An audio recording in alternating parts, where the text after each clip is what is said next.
Hi everyone and welcome again to my channel. My name is Vanessa Vasquez and today we're going to discuss one of the most tragic chapters in Peruvian history. We're going to talk about the tragic life of the last untold and unknown Incas of Peru's history. So we're going to refer today to the Incas known as Colonial Incas or Incas of Vilcabamba. And this group of men are in fact not even well known by Peruvians, because most people believes that the Inca lineage finished or ended with the murder of Atahualpa, the 14th Inca of our history, the 14th king, if you would like to name it like that, or emperor, if you would like to name it like that, was killed in the year 1533.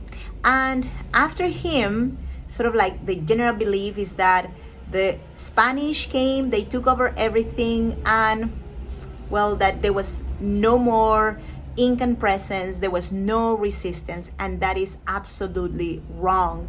And today we're going to talk about that Incan resistance. Also, it is very important for you all, friends from around the world, to understand that the Incas didn't just, let's say, gave up all their land, their territory, their traditions, their pride, with the Spanish arrival, with the Spanish presence in this territory. So, well, I think it is time to begin with this video. Thank you so much to my Patreons who are supporting these special videos, these lectures dedicated to Peruvian history. And if you would like to support, you can become a Patreon from as little as $2 every month, or you can also donate on PayPal. So, well, thanks a lot, and let's begin with this video. So today we're going to talk about a period of the history of Peru that is not well known and that we need really to bring more attention to, because it is a time of resistance, but also lots of tragedies, misunderstandings, and of course a lot of mistakes made by the Incas. This is the list of the 14 Incas of the Tawantinsuyo. Tawantinsuyo was the Incan Empire. Some of them are more famous than others. For example, one of the most famous Incas of our history is in fact an Inca that many historians believe was a mythological Inca that really didn't exist, but still this is in debate. The first Inca, Manco Cápac, who is the founder of the Incan Empire. So we begin with Manco Cápac, the next one Sinchiroca, Yoque Yupanqui, Maita Cápac, Cápac Yupanqui, Inca Roca, Yahuarhuaca, Inca Huiracocha, Inca Pachacutec, Amaru Inca Yupanqui, Tupac Inca Yupanqui, Huayna Cápac, Huáscar, and Atahualpa. Also, let's take in consideration that Huáscar and Atahualpa, which were both children of Huayna Cápac, they ruled at the same time, and they basically produced a civil war in the territories that we refer to as Tawantinsuyo, also creating the perfect cocktail situation, perfect storm for the Spanish to be able to divide this territory more easily. And we need to also keep in mind that this list, because we don't have any written documents that we can now refer to. I'm not saying there was no written, let's say, systems in the pre-Hispanic times, but that we definitely don't understand how to read those written systems in this moment. So we don't know exactly the number of years that these Incas ruled, but it is believed that the first Incan ruler, Manco Cápac, this legendary, let's say, character that could be also part of the Incan, let's say, mythology, rule in the 12th century, right? So if this is true, well, we have, well, since the 12th century, the 1100s, the Incan presence in Cusco, and then we have, well, the last Inca, he died in 1533. So we have, of course, like about 400 years probably history of Incas that ruled the territories that, as I said before, we call Tawantinsuyo. And now we're going to this very interesting painting. And this painting is from the 18th century, and it shows also the legitimization of the Incan monarchy, the Incan genealogy by the Spanish rulers. So here you can see, for example, in the upper part, Manco Capac and his wife. By the way, she is referred to as Mama Ogyo or also Mama Wako in some legends. And then you're going to see a list of different Incan rulers. All of the 14 Incan rulers that I mentioned before are here. But what is the surprise? Look at over here, for example. We have the Inca Atahualpa, and Atahualpa is not really being portrayed as the last one. So the next one, the next ruler is a king. Can you see that? We see Charles V. We have Charles here with his crown, and also there is a cross represented up there. So the next Incas that I will be presenting to you, they were indeed not recognized by the Spanish nobility, because in theory, after Atahualpa, the next ruler will be the one of Spain. But what is amazing is that, well, the Spanish monarchs, they could have just dismissed all of this Incan lineage, all of these Incan traditions, and just, like put them aside and say, we are starting something new, we are the only legitimate rulers here. But no, they didn't, right? So why to do that?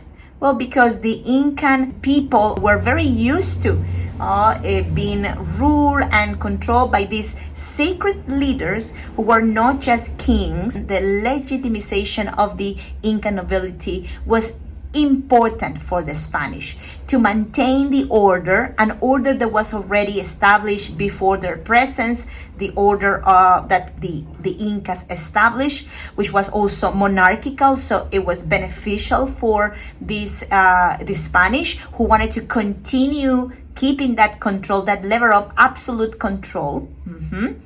It was easier to use this nobility, this Incan nobility, to first convert this nobility into Catholicism, making them Catholics, Christians, and also these noblemen, because they were leaders and they were considered to be superior by the indigenous, these men could also push the indigenous to accept conversion, right? But the way how the Spanish did it was by using systems like the encomienda, for example. So in this way, these noblemen will also continue being very powerful and very rich, and their lands will still be in their hands.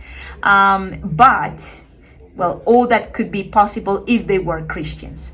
That little by little led into a mass conversion of indigenous into Catholicism to keep, in a way, also their lifestyle.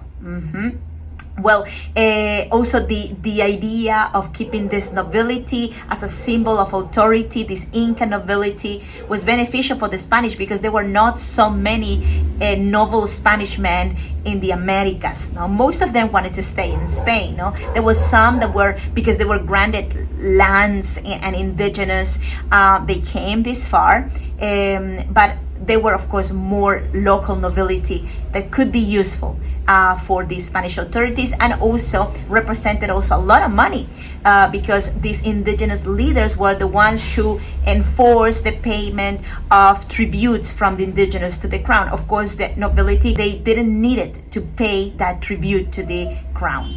Atahualpa was killed because it was too dangerous to keep him alive. Like, he was way too powerful. He was not just a man, as you know. He was the son of the sun. So the Spanish finally, although many of them, even many of the men who captured him, became very close friends to Atahualpa, they finally had to accept that he had to be killed. This is a painting, by the way, very famous, of the death of Atahualpa, painted in the year 1867 by Luis Montero. Now we're going to talk about the colonial Incas. So we have now an idea of from where these Incas are coming. And first of all, we need to also recognize that these are colonial Incas. So they were not chosen in the traditional way how Incas were chosen. They were chosen, appointed by the Spanish. So what the Spanish knew about the Incan ways? Of course, nothing.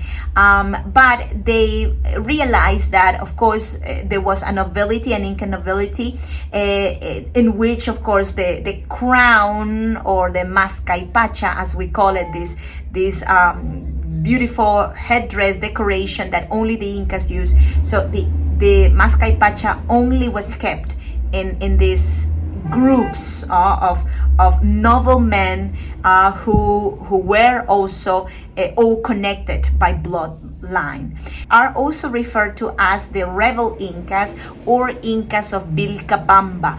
Vilcabamba was the last place of resistance of these Incas, and this Incan resistance, which is not very well known, lasted for 40 years. So now we're going to talk about Tupac Amaru. Tupac Amaru was one of the Incas, colonial Incas, who ruled the shortest. He ruled just few months. He was placed as an Inca by Francisco Pizarro after the murder of his brother Atahualpa. The Spanish understood that it was necessary to maintain, to keep the image of an Inca ruler, to not disorganize this world that was so well stratified also of the Incas. So and they were trying also to give the sensation to the people of this territory that they were still ruled by someone of their own blood, right? But unfortunately, Tupac Amaru, who was, of course, an ally of the Spanish, died of smallpox very, very short after, few months after he was given the power as an Inca king. In the same year, he was also appointed as an Inca, 1533. Presumably, he died from a smallpox. And we know in our history that there were other Incas who probably died from a smallpox, Inca nobility. Well, one of them was Huayna Capac, for example, the father of Atahualpa, of Huáscar, and also Tupac Amaru. He contracted a smallpox even before he was able to meet the Spanish. Diseases were able to spread over faster even than the conquistadors. And now we're going to continue with our next Inca. His name was Manco Inca. And Manco Inca Yupanqui was the founder and monarch of the independent Neo-Inca state of Vilcabamba. Okay, so with him, we really start seeing the Incas of Vilcabamba. And these men originally believed that the Spanish were good people, that they were gods. They actually came here to free a part of the Incan nobility that was being mistreated by Atahualpa. Remember that there was a civil war on top of the problems that we were seeing in that time of our history. We were seeing a civil war. So Atahualpa and Huáscar were fighting over power. Huáscar dies first. He's killed by orders of his brother Atahualpa, and his family is annihilated in Cusco. So for the Incas who were sided with Huáscar, Atahualpa was an invader. So they saw the Spanish as their saviors.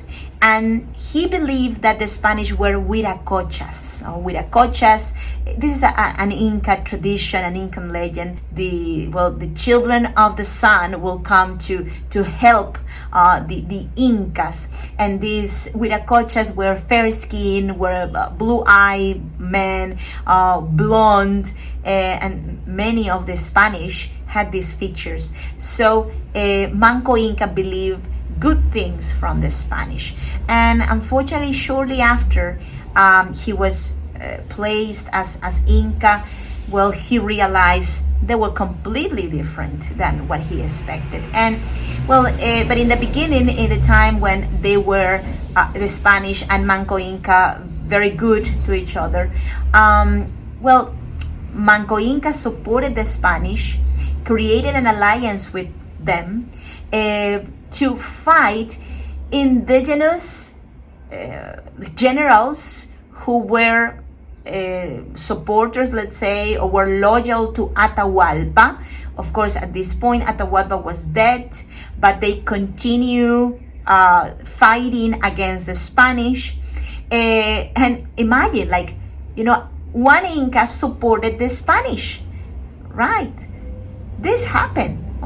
And he fought against Quisquis, General Quisquis, a noble military man, Incan man, Quechua man, who fought the Spanish, right? So we really are seeing indigenous against indigenous. Manco Inca was granted the authorities of being an Inca. He was able also to have his family with him, to keep his wife.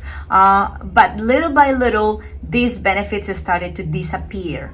And the Spanish started to pressure him to reveal where more gold could be found, right? So he little by little loses, let's say, the respect of the Spanish, in particular the brother of Pizarro.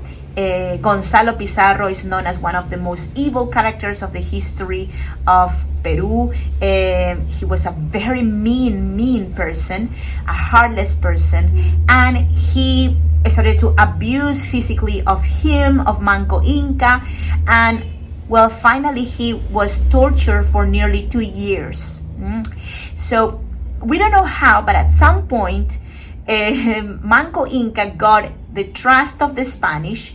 He offered, of course, that for his liberation, like if he was liberated, he would bring more gold to the Spanish. Like it was a very slow process for Manco Inca to gain the trust of these men. And finally he's freed. And the minute he's freed, he escapes, right? And he starts a rebellion, an active fight against the Spanish, no? And leading in the year 1536, when is the year when he finally escapes, 2 sieges that were very important and that both of them almost won. So the siege of Cusco and the siege of Lima. But unfortunately for Manco Inca, he was not able to win, and then he had to retrieve to Vilcabamba, which was the place where he found refuge. Also, we have to remember the tragic story of Manco Inca's wife, Curaoggio. Curaoggio was the first wife of Manco Inca. She was the legitimate first wife. the Koya is how we call her. And well, this woman must have been very, very beautiful, but I think that besides being very beautiful, she was very powerful. The Spanish conquistadors, in the beginning, they realized that by uniting, by marrying indigenous noble women, they could also socially escalate quite fast and quite high. That's the case, for example, of Francisco Pizarro. He unites, he marries, well, basically he didn't marry by the church, but he unites with a princess, this woman, Quispecisa, or her Christian name, Inés Huaylas. We're going to talk a little bit about her later. Also granted Francisco Pizarro the support, the indigenous support and validation he needed.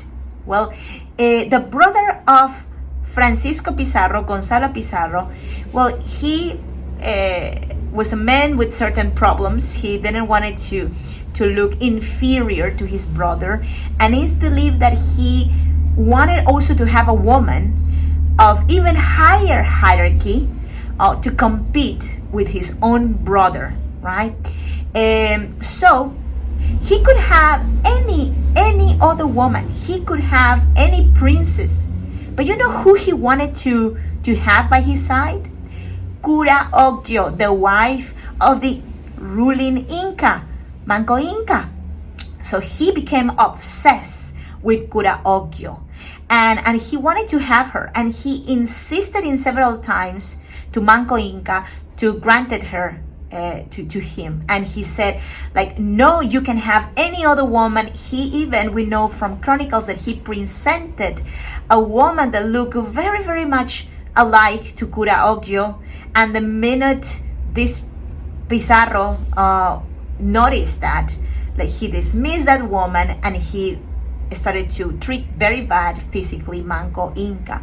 So, well, you know that Manco Inca escapes with his wife.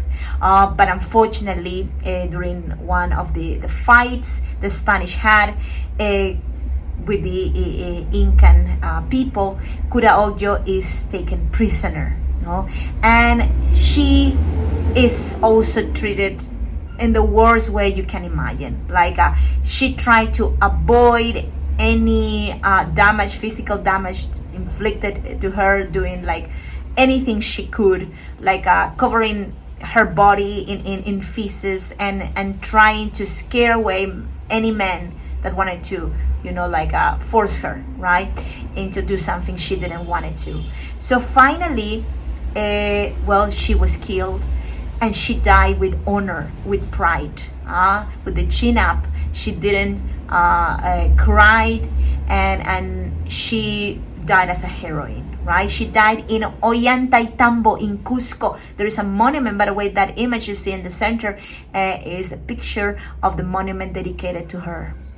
So, but now we go to another case completely different, of a woman who in this case supported the Spanish. And we have to talk about Contarhuaco or Contarhuacho, the best mother-in-law in Peruvian history. She was the mother of Inés Huaylas, Francisco Pizarro's wife or woman, right? So Contarhuacho was a very powerful woman.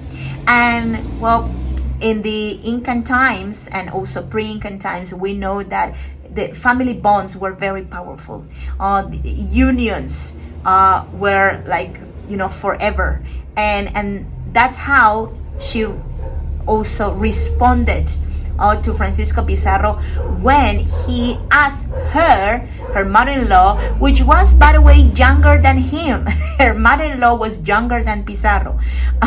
So well, she responded to the call of help she received from Francisco Pizarro during the time, for example, of the siege of Lima in the year 1536. So he received the external support of indigenous groups who were fighting against the Incas, who were the ones who were around the city. So needless to say that the Incas were not able to take over Lima. They were very close to do that, but they were not able to do it. And also as a memorial of the triumph of Francisco Pizarro, on top of a hill that we have right next to the city, St. Christopher Hill, we have a cross, which is a reminder of that triumph. So that was thanks to Contaro. There were also many ethnic groups who took part in these fights between the Spanish and the Incas.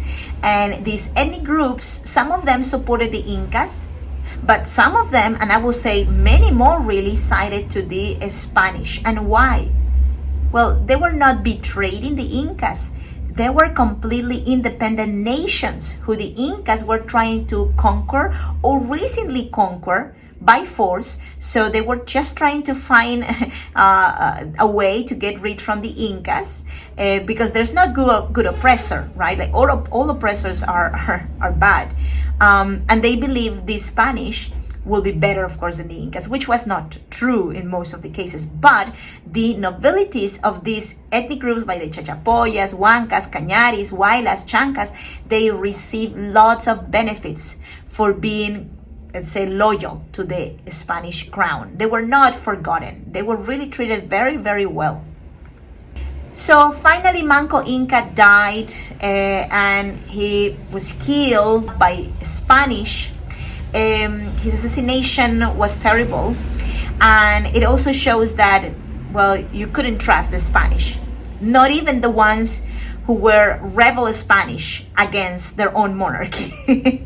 So Manco Inca, originally he had a very good relation with one of the parties of the Spanish conquistadors, the party of Almagro, Diego de Almagro, who was a friend of Francisco Pizarro and later, became enemy of Pizarro. So, Francisco Pizarro persecuted the Almagros because, they were having differences in terms of how much they should receive, right? The Almagros supported Manco Inca. Diego de Almagro fought by the side of Manco Inca. Later, the years passed, and this group of Almagristas, followers of Almagro, who were led by the son of Almagro, Diego de Almagro Jr., El Mozo, the young. They come to Manco Inca and they ask refuge. So Manco Inca, of course, allows them to come in, right? Very big mistake. He made a big mistake because we know that also behind the scenes, there was a lieutenant governor, Alonso de Toro, that offered pardon to these Almagristas, a royal pardon, if they betrayed Manco Inca and killed him. And that's what they did. At the end, that waited more for them. So finally, Manco Inca was killed only 2 years after he opened the doors of his city. So 2 years after only, he was killed by a Spanish, right? So terrible story. And he had a long agony, by the way. Well, those Spanish, by the way, were killed by the Incas, no? So it really was nothing what they did. They were killed right there. They were trying to escape, but they couldn't. So we know that one of the upcoming kings, Saidi Tupac, saw the murder scene. He was a little child when he saw this. Well, Puu Ina is another son of Huayna Capac. So we are having just siblings, brothers that are ruling one after the other since Huáscar Atahualpa, right? So Puu Ina was originally a supporter of Manco Inca, but later sided with the Spanish. And why? What weighted more? Well, it weighted more the comfort. It weighted more the possibilities of having a life of recognitions as legitimate Inca, right? So he sided with the Spanish, and he's crowned, of course. He's even baptized Catholic, and he receives a Catholic name, Cristobal. And he is the only of all of these colonial Incas who dies peacefully. He dies peacefully, so far we know, in the year 1549. Saidi Tupac is another important figure. He didn't rule for long, but he is remembered in our history as the father of a princess who later was married with a noble Spanish man. And his bloodline survive also for many generations, not here in Peru, but in Spain. So Saidi Tupak Inca was also baptized Catholic. He was baptized as Diego. And he was the son of Manco Inca. Remember that his mom was killed tragically by the Spanish, Curaocchio. Do you remember this infatuation this brother of Francisco Pizarro had with an Incan princess? So she was that woman. So he converted into Catholicism. He also asked his wife to convert into Catholicism. So we are seeing people that are really embracing Catholic faith. We don't know exactly because, if there was because of they were devoted, that they understood the faith, or because if they didn't do that, they will not be able to have the power that they wanted to, right? Like, remember, in the Spanish era, you needed to be Catholic. You couldn't be a pagan, right? So they converted, but probably later, of course, they embraced, many of these people who converted, they embraced the faith. But there was a problem for Saidi Tupac to have a legitimate marriage. That is because he was married to his sister. And, well, the church didn't accept this type of things. But of course, there were other forms to fix these situations. The church always has an alternative. If you have money, you can do it. So in this case, the church finally gave a dispensation to this man and his wife to finally have a marriage recognized by the Vatican. So he again died in suspicious circumstances, right? So one of the most popular ways to kill during the Incan times was by poison, okay? That was a very, very common way to kill during the Incan period. And that's why also the Incas didn't try anything like first. They always had someone that will taste their food first, and if nothing happened to that person, they will eat that food. So that's how it used to be. Well, he was poisoned, okay? So we will never know if he was poisoned by a Spanish or by Indigenous.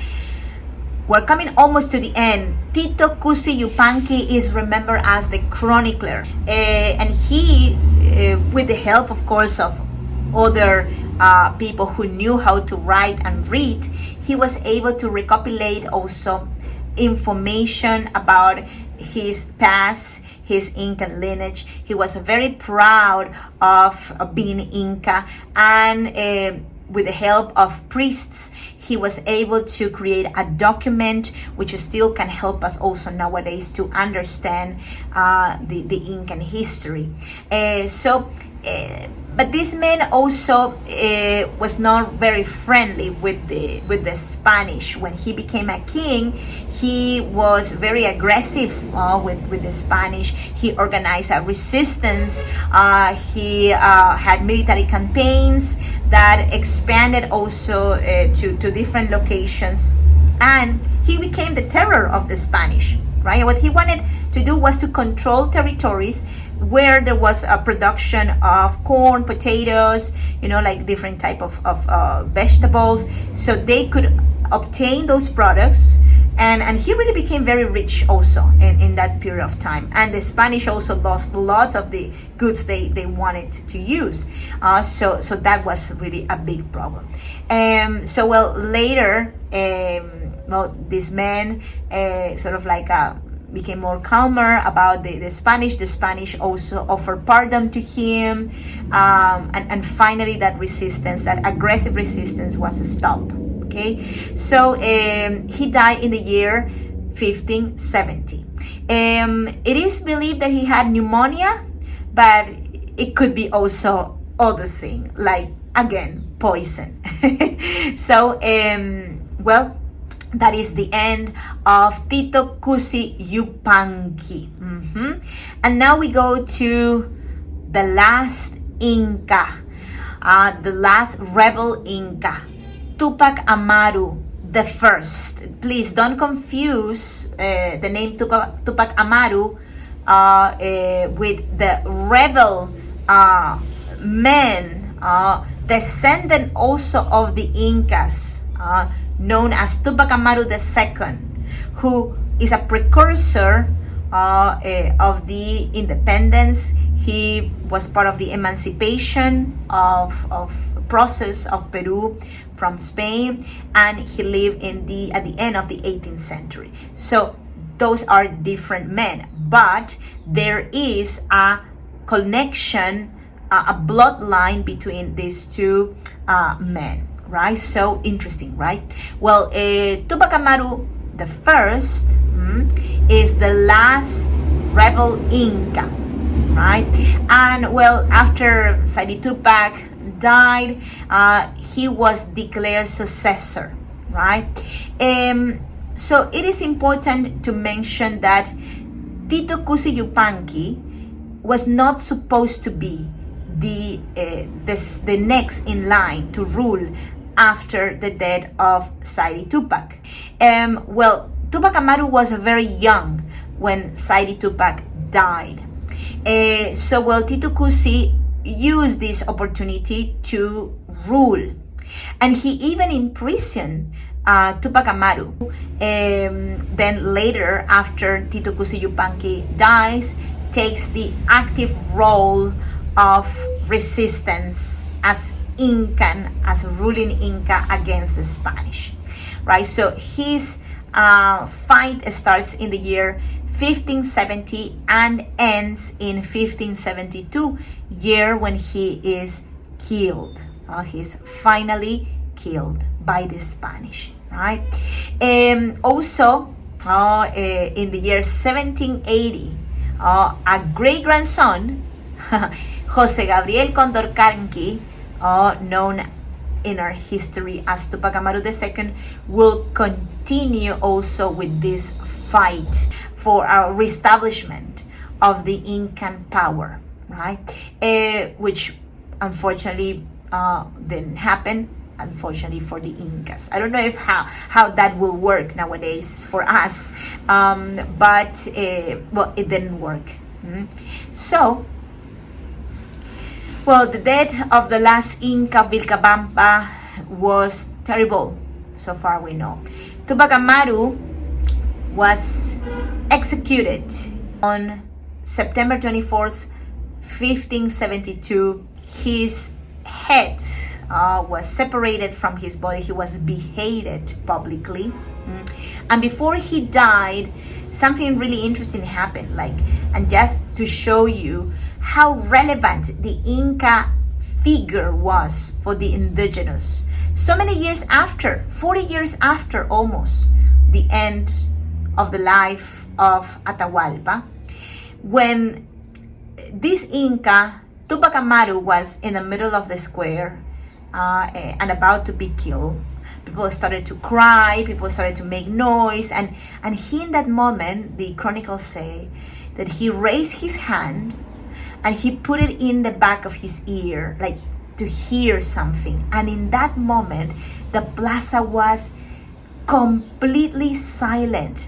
Like not one single noise could be heard, as if nobody was there, right? And the Spanish were so shocked, so surprised, because they didn't understood how powerful the Inca was so long after they were, in theory, annihilated, no? Like, so, well, everybody was quiet after that sign of the Inca, and later, he was killed. He was killed by Cañaris. Cañaris were one of those ethnic groups, enemies of the Incas. So these are the colonial Incas: Tupac Manco Inca, Sairi Tupac, Tito Kusi Yupanqui, and Tupac Amaru the first. So in what resulted this union, this blend of societies? Remember that some Incas accepted the Spanish, some of them fought the Spanish, but at the end, what we have is a union of cultures, is a blend. It resulted in who we are nowadays. We are the children of the Incas and the children of the Spanish. This was a forced marriage, because the Incas also conquered, and the Incas also united in alliances, like marriages, with the children of the groups they were conquering, right? So it's just something that continued after the Spanish arrival. It was not something new, and they knew this, and they mastered already the art of uniting for beneficial purposes, right, with the local people. So I'll leave you with this interesting information. For example, in the United States of America, interracial marriages were accepted in the year 1967. In the contrary, here in Peru, royal mixed race weddings, official weddings accepted by the Vatican, were celebrated since the year 1572.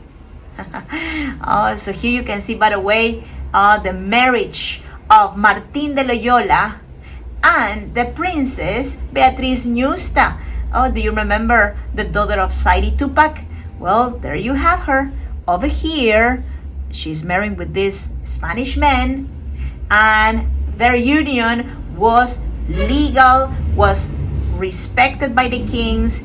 It was royal, right? And the descendants of this union also enjoyed benefits, noble titles, lands, workers, and more. And of course, that union, their children, the daughter of this union, which is remembered as Lorenza Ñusta de Loyola, which is the lady over here, she married very, very well in Spain. She didn't live in Peru. They were too important and too dangerous to stay here in Peru. So she was well married with Juan de Borja. So these type of paintings were put in churches. So in that way, Indigenous will be able also to see this and understand that those unions were legitimate and were good and were seen with good eyes by God. So, well, if you would like to support this channel and this video and my upcoming events, well, you can do it on PayPal with a donation on PayPal. Any donation is highly appreciated. Or also you can become my Patreon and help me choose the upcoming events of the upcoming weeks. So only Patreons are the ones who can choose the upcoming events, the titles of those videos. So thank you so much. You can also help with a like, with a message, subscribing to the channel, activating the bell. So that's also very helpful. And what is the next event? By the way, this is the list of events that was decided, of course, on Patreon by my Patreons. So the next event is going to be the worst earthquakes in Peruvian history. So that's going to be super, super interesting. I'm sure you're going to love this title, this theme. Thank you so much, my dear Patreons. So we'll see you very soon. See you in my upcoming video. That's going to be next week. Also, you can recommend upcoming events, upcoming themes in the comment section. Anything you would like me to cover about Peruvian history, contemporary history, like any topic related with Peru, I will be delighted to hear and to cover later. Take care and best to you all. See you soon. Bye bye.